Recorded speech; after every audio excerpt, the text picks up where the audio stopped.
importantly, because I know this is why you're tuning in, what the heck happened? You see me post a lot of photos, right, of my dogs. I love my dogs so much. Annie and Zoe. Well, someone needed a walk, a better walk than they had earlier in the day, so I decided to take the dogs to the park. Well, Annie loves baseballs, lots of baseballs, and I like to throw baseballs. Unfortunately, she likes to rip the cover off the baseball and then eat the baseball. Well, I tried to pull the cover out of Annie's mouth, and she was playing. I was like, good girl, as I do that high voice thing with her. And she just wanted to chew that cover. And it went right there. And I looked down, and it was opening up, like deep in the subcutaneous. Like, that doesn't look good. Anyway, 5 stitches. It's fine. Annie's worth it. It was my stupidity.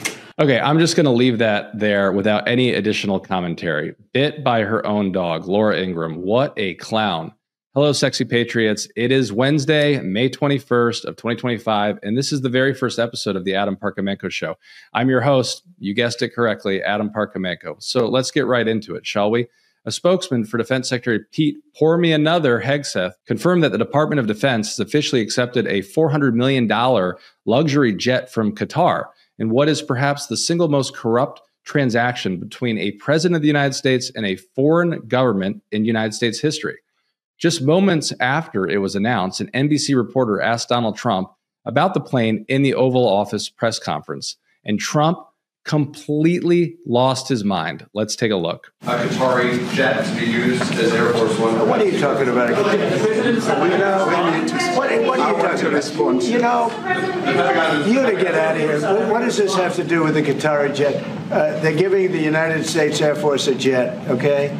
And it's a great thing. We're talking about a lot of other things. It's NBC trying to get off the subject of what you just saw. You are a real, you're a terrible reporter.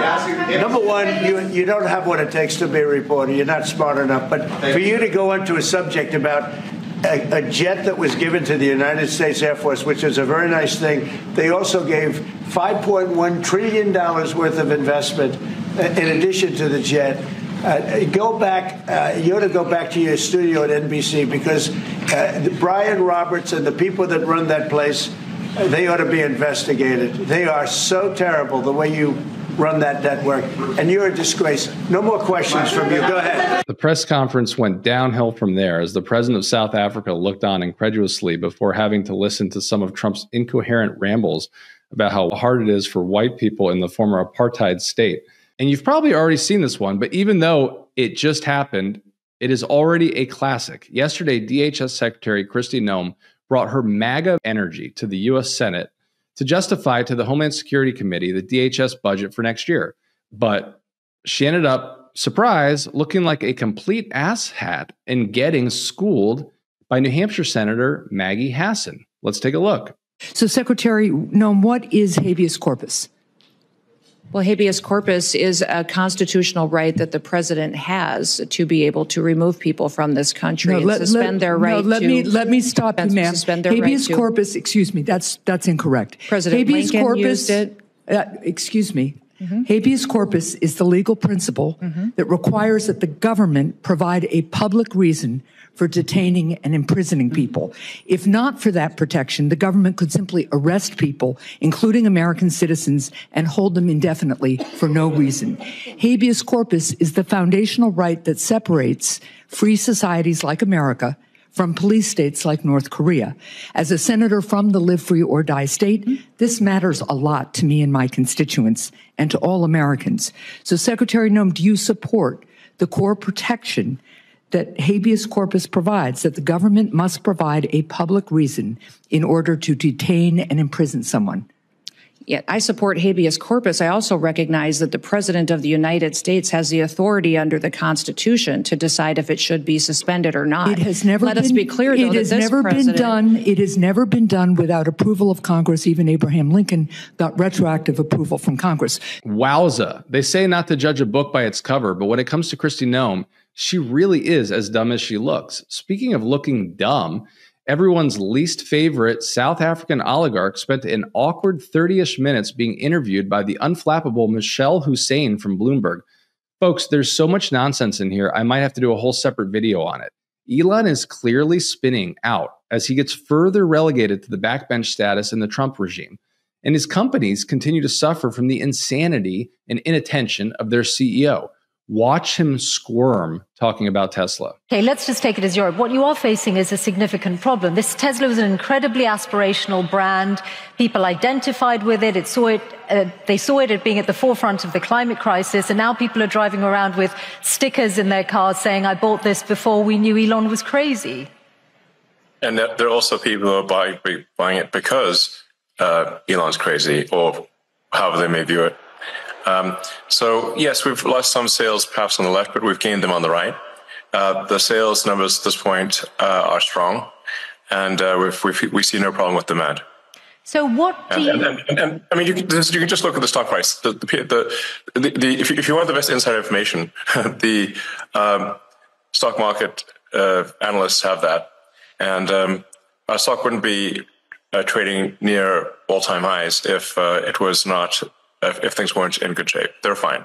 Don't worry about it. Don't worry about it. Wow, that's a hell of a vote of confidence for a man clearly teetering on the edge of a total nervous breakdown. There's so much more of this asshattery from Elon, just from this one interview. Stay tuned and hit the like button and subscribe below when you have a chance. I'll serve up more of the Musk squirming in his seat and saying dumb shit stuff moving forward. So after 2 dingbats in a row, let's take a moment to watch a fellow sexy patriot smack down the Trump administration from Congress. Sure, I talked about the fact that you had credentials and you've actually been in this space. That was not normal. And the idea that they would somehow say that it's their colleagues that were the ones that were driving it, which is why I made sure that I showed video footage of Representative McIver very calmly telling them why she was there. And frankly, it is sad that we do have to go through this kind of political theater because, listen, we all know what it is. That's why they hired everybody from Fox News, because all they're trying to do is put on for a show. This is not the Apprentice show. This is supposed to be about the American people, and I want us to start to refocus our attention on the American people and stop demonizing every daggone person that ends up in custody of ICE, because they are not necessarily demons just because ICE decided to round them up. So thank you for your testimony. Can I answer that question? No. The gentle lady yields back. As usual, Jasmine Crockett gets right to the heart of how incompetent and downright un-American this administration really is. Speaking of incompetent and un-American, Marco Rubio got heckled in committee yesterday. Let's take a look. Where you need to conduct real foreign policy in a mature and structured way, there are ways you're going to have to balance all these.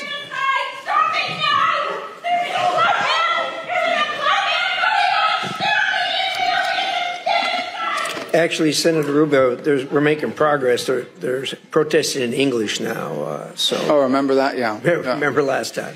So we have to understand. I really like the acknowledgement at the end of the clip that Rubio is not only regularly heckled, but heckled in multiple languages. Como se dice, go fuck yourself, Lil Marco in Espanol. And Donald Trump continues to be obsessed with Bruce Springsteen after the boss has been on a world tour slamming Trump and his policies everywhere he goes. Literally, the orange mulligan in the White House posted a video yesterday that shows Trump whacking a golf ball at Springsteen's head. You can't make this shit up. Let's take a look.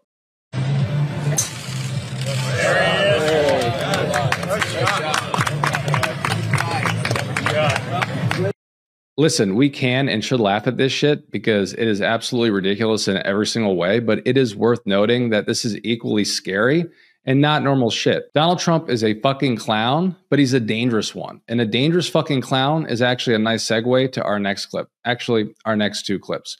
Closing out the clown show is Casey Means, Trump's nominee for Surgeon General. Perhaps, unsurprisingly, Casey is neither a surgeon nor a general. She's not even a medical doctor. But that hasn't stopped her from saying some insane shit about healthcare in this country. Check out Casey here doing a Zoom call in the lobby of an ayahuasca church and sprouting absolute fucking nonsense. The more specialties we invent in healthcare, the sicker we're getting. The more drugs we prescribe in the United States for these different chronic illnesses, the increase in the rates of these diseases. So the more drugs for the diseases, the higher amounts of these diseases we get. The more specialties, the more diseases.